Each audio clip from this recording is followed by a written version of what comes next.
channel, it's me Jan, and for today's video guys, nandito ako sa Maytikling at nag-intro lang talaga ako dito kasi samahan nyo ako sa ganap ng buhay ko ngayong araw na to kasi actually nag-out na ako sa work ko at bibili ko naman yung mga kailangan namin para sa tour namin sa La Union.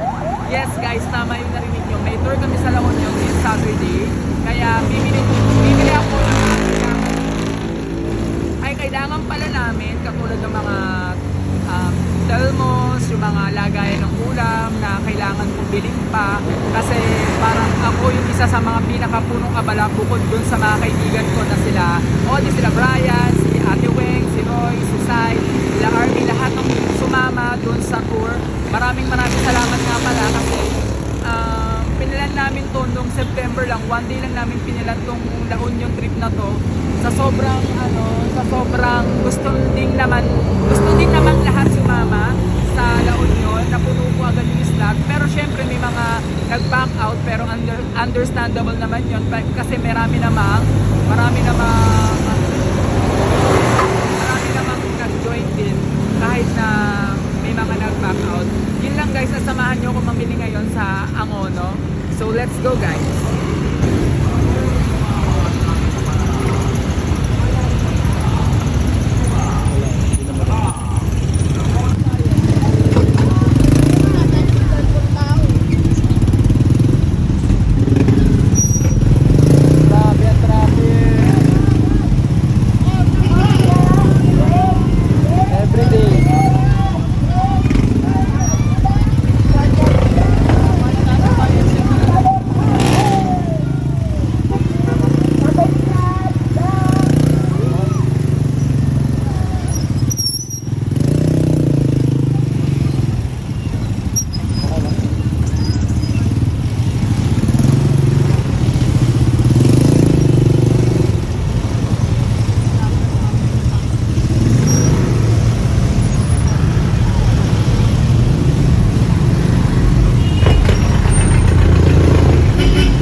Kami ngayon sa Wigo dito sa Shopper Mart dito sa Angono.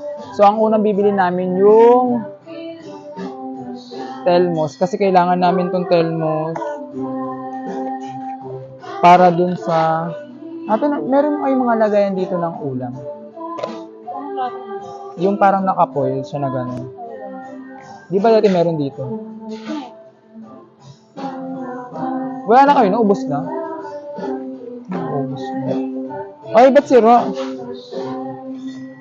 Hindi, ilalagay lang ito. 2 liter pwede na to, no? So, ito na lang kulay na to, cute. Ubus na, guys, yung bibilin namin na So, kukunin ko na to.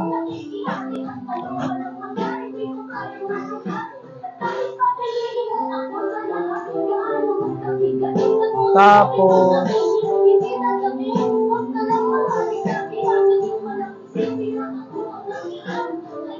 ba't ganun? Wala yung nahanap ko.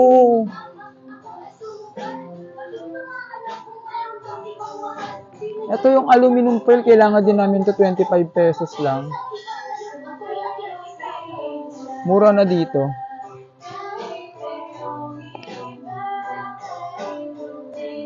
Ito, 16 lang.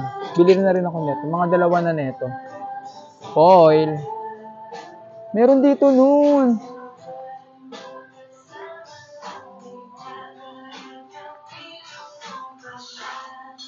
Ito, sabi ni ate, wala. Ito, di ba? Maganda to sa kanin. Na.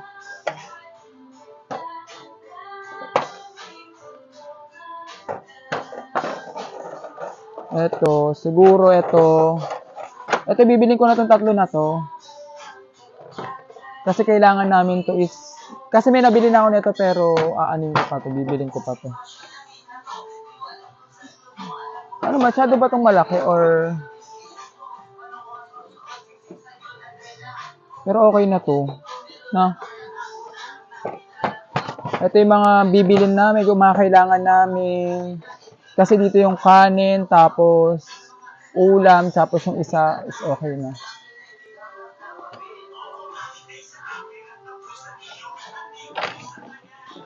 Alam nyo guys, mura dito sa Wigo, kaya isa rin to sa binibilan ko eh.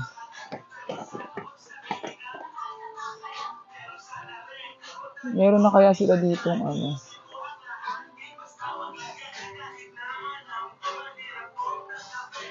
Doon na lang ako bibili sa Jeds ng ano, ng iba pa.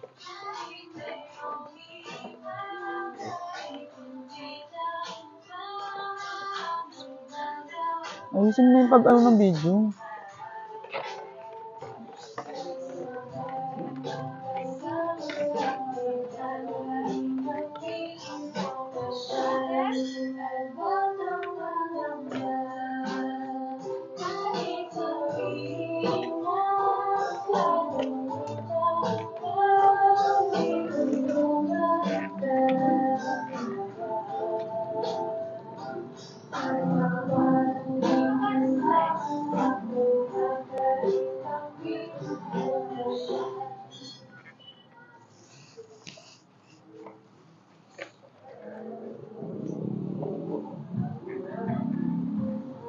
Okay na to. So, okay na to guys. Yan guys, at tapos na ako mamili. Ang bill ko dito is 527. So, ang nabili ko yung Telmos, tapos yung additional na mga ganyan. Tsaka may foil na rin kami na 25 pesos lang ang isa, kaya binili ko na. So guys, samahan nyo naman ako sa mismong market. So, bibilang ko si mama ng grapes, yung mga prutas niya, tsaka yung ibang papremyo ko sa, ano, sa darating namin na La Union trip. Meron kasi ako mga pa-games, so may mga papremyo ako. So, samahan nyo ako guys. Let's go! At yun nga guys, at dahil nawala yung aking mic, nalobat siya. So, wala akong dalang backup or wala akong dalang power bank. So, papasok na tayo dito sa loob ng Save More, kung saan bibila ako ng aking mga papremyo. So, dito si Herlin Budol lagi dati nakatambay. Nung hindi pa siya masyadong sikat noon, nakikita ko siya lagi dito. So, eto, dito talaga ako bumibili ng mga case ko. Yan si ate, hello. Pag pupunta kayo ng Angono, Save More. So, bumili kayo dyan kay ate. Napakamura, ang gaganda ng case niya sa tempered glass. Sobrang mura talaga. So, ate, kumakain ka pa talaga ng Chicken Joy. Hello! Oh, close na close ako niyan. Siya rin yung nagbigay sa akin ng phone, ng regalo sa akin last year. Ayun yung pinapili niya sa akin. So, dyan ako namili. So, bili kayo dyan ha. At ayun yung asawa niya. Sabi ng asawa niya, lagi daw niya akong pinapalo. Maraming salamat po. Yun lang. At pupunta na ako sa loob ng Save More kasi mamimili na nga ako ng aking mga papremyo. So, nandito na tayo sa loob ng Save More. So, wala masyadong tao dito kaya masarap talaga mamili. So, pinaiwan ko lang kay Brian yung mga bag namin. So, ako papasok na ako sa loob. Yan, inabot ko ang aking helmet. So, kumuha muna ako ng cart. So, ang una kong bibilin dito ay yung ubas ni mama. Syempre, si mama ay kailangan niya mag-fruit. So, binilang ko talaga ng fruit si mama. Yan. At syempre, nagchichismis-chismis ako dyan. Dahil ang dami ko pinagsasabi dyan, di ko alam na lobat na pala ako. So, ang sinasabi ko dyan ay bibili ako ng mga papremyo ko. So, ang naisip ko mga bilhin is toothbrush. Tapos, naisip ko din yung mga wipes. Tapos, yung tissue, yung pwedeng gamitin sa office. Kasi halos lahat naman nung sasama is nagtatrabaho. So magagamit din nila yon. Ang unang akong kinuha is toothbrush. So, kumuha ko ng dalawa. So, yan, add to cart na. So, sabi ko, meron pa akong Koji kaya hindi mo na ako bibili niyan. So, lakad-lakad muna ako. After nyan, ano ba yung next ko? Ang next ko dyan, guys, is yung tissue. Yan, kukunin ko na yung dalawang, yung tissue na yan. Yan, tissue na yan. Kukunin ko yung dalawan dyan. So guys, may bad experience pa ako dito sa Save More. Sobrang nakakalungkot lang kasi yung bagger na nag-assist sa amin, sobrang attitude niya guys. So, sobrang dinabugan niya kami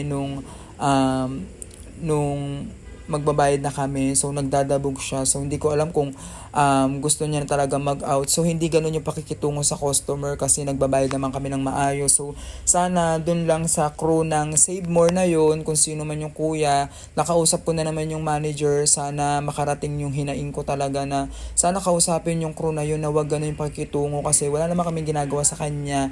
So, problema niya na yun kung nagmamadali siyang mag-out. hindi na namin problema kung ano yung problema niya. Kasi nagbabayad naman kami ng maayos at namimili lang naman kami dito sa may Save More. So bakit mo kami kailangang attitudean? So back to work na tayo guys. So yun lang, sobrang naiinis lang ako. Gusto ko lang i-share sa inyo to once na ma-encounter nyo yung bagger na yun. Sana wag nyo naman ma-encounter ka. Sobrang attitude niya talaga. Sobrang attitude niya. Talagang sana makall talaga yung attention nung kinausap ko ng manager, makall yung attention niya. Sana talaga kahit makita yung CCTV, nagdabog siya, anything else talaga yung pinagagawa niya. Sobrang ekis siya sa akin. Natandaan ko talaga yung mukha niya. So yan nga, bumibili ako ng Beng Beng kasi yan din, isa sa mga papremyo ko. So, nag-ikot-ikot pa ako dyan. Nag-explain pa ako. Wala naman pala akong mic, di ba guys? Sobrang epic fail talaga yung nangyari sa akin dyan. Hindi ko naman alam na wala talaga akong mic. So, umikot-ikot ako. Plan ko kasi bibili pa ako ng mga chichirya. Yan, favorite ko yan. Sana maging favorite din yung mga mananalo. So, marami na akong nabibiling mga papremyo ko. So, guys, every time talaga na gusto kong may outing kaming magbabarkada, gusto ko may something happiness din. So, sa mabubuo dun sa grupo ng La Union na yon. Ang sarap kasi na ma-experience mo na may papremyo, may pag-games, lahat. Ang sarap ma-experience na yung mababaon mong memories dun sa La Union na pupuntahan namin.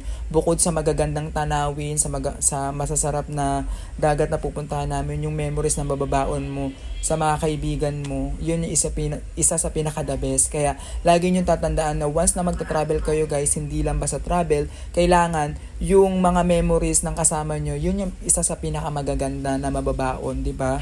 Tapos, after nyan, gusto ko rin bumili ng 555 para mapapremyo sa kanila kasi just in case nakakain naman kami sa tanghali. O, di ba? Nagko-commercial pa parang si Ivana Alawi yan. Yan. Sino ka dyan? 555 tuna. Yan, Ivana, kumuha na ako ng 552 tuna. Sinusuportahan talaga kita. So, kailangan din ng mga cup noodles. Yan, ang dami kong papremyo guys. At gusto ko na rin i-take yung opportunity natin to thank sa nag-sponsor sa amin. Kung ayaw niya magpasabi kung sino siya, pero I would like to say thank you kasi nagbigay ka sa amin ng certain amount, kahit maliit na amount o malaking amount, malaking bagay na po sa amin yun para makapagpa-premyo ako, makapagpa-games ako ng ganito. Sobrang maraming salamat po, sir. Yun, lalaki po siya, Clue, lalaki po siya. Maraming salamat po talaga kasi naging masaya din talaga tong outing na to dahil sa sponsor mo. Yun lang talaga, sobrang thank you. So, inisip ko dyan na halos kompleto na naman ako dyan guys. Yung bag ko dyan guys, para magbabasa ako ng Bible study, diba? Diba? Sino ka dyan? So, naisip kong mag-add ako ng tissue. So, kukuha ko ng tissue dyan. Yan. Sobrang hindi rin maayos yung tissue na dyan. Medyo madumi. Kaya sana palinis na lang po. Kaya pumili na lang po ako dun sa pinakagitna. Baka hindi lang talaga nakikita. Yan, kumuha ako niyan, another tissue. Kasi, ayan yung number 1 na kailangan din sa office, yung tissue. Pag pupunasan mo yung table mo or pupunta ka ng CR, kailangan mo ng ganyan. Pag magtututbrush ka, tissue, punas ka lang dyan. So, naisipan kong kumuha din ng Cloud9. So, ang dami kong papremyo guys. Isa ito sa pinaka-memorable sa akin kasi ang dami kong papremyo. Yan, tapos diba, ina-explain ko na kung gaano kadami yun. Naka 1,070 nga ako dyan, pero okay lang. Kasi at least magiging masaya naman yun. At eto, nag-explain na nga ako at nagpapaalam na nga ako. Gusto ko lang magpasalamat sa lahat nung nanonood sa YouTube ko. Maraming salamat. Meron na po akong 200k plus na views. Tapos meron na akong 1,020 na subscribers. Maraming salamat po. Hindi po magiging possible tong lahat kung wala kayo. Sana pare-parehas po natin to pa rin yung pangarap ko para makatulong din po ako sa inyo. Yun lang po guys. Maraming salamat sa patuloy na sumusuporta sa akin. Sana wag po kayong magsasawa. At yun lang. Bye-bye. See you sa La Union. Bye-bye po.